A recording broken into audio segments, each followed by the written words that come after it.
Violence, violence, violence. I don't like it. I avoid.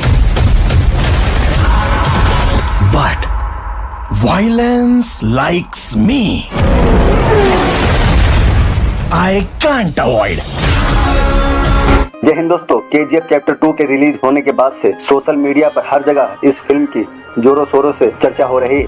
इस film ने social media पर तहलका मचा रखा है। इस फिल्म में संजय दत्त, रवीना टंडन और प्रकाश राज सहित मुख्य किरदार निभा रहे साउथ सुपरस्टार यश का दमदार अभिनय दिखाया गया है। इस फिल्म का पहला चैप्टर भी पूरे देश में काफी चर्चा में रहा और तभी से दर्शक इसके दूसरे चैप्टर का इंतजार कर रहे थे। चलिए आज हम आपको केजीएफ के इतिहास के बारे में बताते हैं, जिसके बारे में 99% लोगों को नहीं पता है कि केजीएफ आखिर कैसे बनी सोने की खान। केजीएफ यानी कोलार गोल्ड फील्ड्स कर्नाटक के दक्षिण पूर्व इलाके में स्थित है। दक्षिण कोलार जिले के मुख्यालय से 30 किलोमीटर की दूरी पर यह खदान मौजूद है। रिपोर्ट्स के मुताबिक साल 1871 में न्यूजीलैंड से भारत आए ब्रिटिश सैनिक माइकल फिट्जगेराल्ड लेवली ने बेंगलुरु में अपना घर बना लिया था।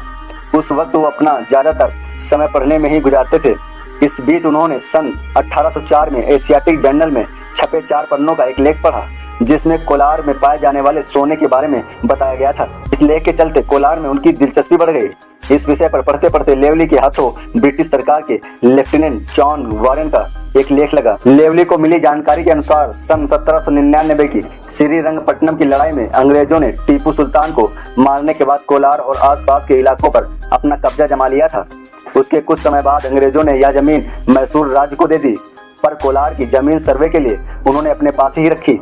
चोल साम्राज्य में लोग जमीन को हाथ से खोद कर ही सोना निकालते थे। उसके बाद वारेन ने सोने के बारे में उन्हें जानकारी देने वालों को इनाम देने की घोषणा कर दी। फिर क्या था, उस घोषणा के कुछ दिन बाद एक बैलगाड़ी में कुछ ग्रामीण वारेन के पास आए। उस बैलगाड़ी में कोलार इलाके की मिट्टी लगी हुई थी। गांव वालों ने वारेन के सामने मिट्टी धोकर हटाई तो उसमें सोने के अंश पाए गए। वारेन को पता चला कि कोलार के लोग जिस तरीके से हाथ से खोद कर सोना निकालते हैं, उससे 56 केजी मिट्टी से गूंज भर सोना निकाला जा सकता था। तब वारेन ने कहा, इन लोगों के खास कौशल और तकनीक की मदद से और भी सोना निकाला जा सकता है। वारेन की इस रिपोर्ट के बाद सन 1804 से 1860 के बीच इस इलाके में काफी रिसर्च और सर्वे हुए, लेकिन अंग्रेजी सरकार को उससे कुछ हाथ नहीं लगा। इस सोच के चलते कईयों को अपनी जान भी गंवानी पड़ी।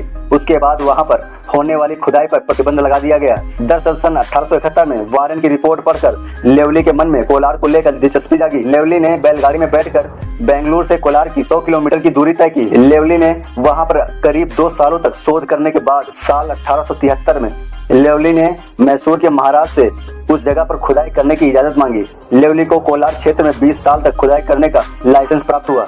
उसके बाद लेवली ने साल 1875 में काम करना शुरू किया। काफी मुश्किलों के बाद केजीएफ से सोना निकालने का काम आखिरकार शुरू हो गया। केजीएफ की खदानों में पहले रोशनी का इंतजाम मसालों और मिट्टी के तेल से जलने वाले लालटेन से होता था, लेकिन ये प्रयास नाकाफी था, इसलिए वहाँ बिजली का उपयोग करने का निर्णय लिया गया। इस तरह केजीएफ बिजली पाने वाला भारत का पहला शहर बन गया। बिजली पहुंचने के बाद केजीएफ में सोने की खुदाई बढ़ा दी गई। इसका नतीजा यह हुआ कि सन 1902 आते आते केजीएफ भारत का 95% सोना निकालने लगा। सन 1905 में सोने की खुदाई के मामले में भारत दुनिया में 6वें स्थान पर पहुंच गया। केजीएफ में सोना निकालने के बाद वहां की सूरत ही बदल गई। उस समय ब्रिटिश सरकार के अधिकारी और इंजीनियर वहां अपने घर बनाने लगे, क्योंकि वो जगह ठंडी थी।